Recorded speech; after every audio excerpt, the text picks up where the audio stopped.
Well, the question is, did the flash occur over the Sinai or on the Sinai, actually physically on the desert? So was it connected with the impact on the ground, or was it connected with something in the air? Then the question is, if it's in the air, how many heat flashes were seen?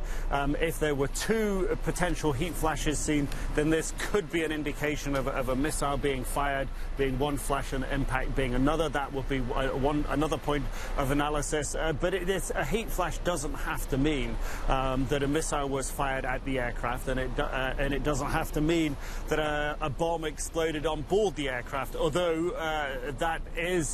those sorts of things would be picked up by this thermal imaging technology. It could just be that an engine exploded. It could be that a fuel tank exploded, or again, it could be the heat signature as the aircraft impacts the ground. So all of these things will have to be analysed, and then, of course, put in the mix with all the other information that's being generated at the moment as well, John. And Nick, the officials with the airline there are adamant the cause of this crash was not pilot error or a maintenance issue. What have they been saying?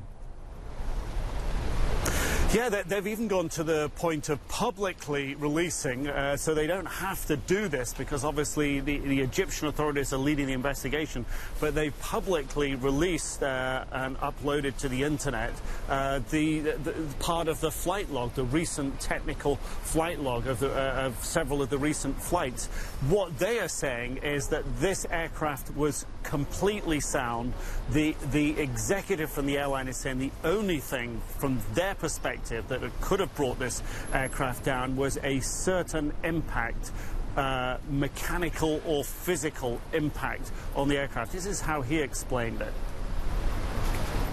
The plane, Airbus A320, is a very reliable plane, which has protection systems that won't let the plane to go into overload, even if there were major errors in the pilot's control equipment. Therefore, the only reason that could explain the plane's breaking up in the midair can be a certain influence, purely technical, mechanical impact on flying vessel.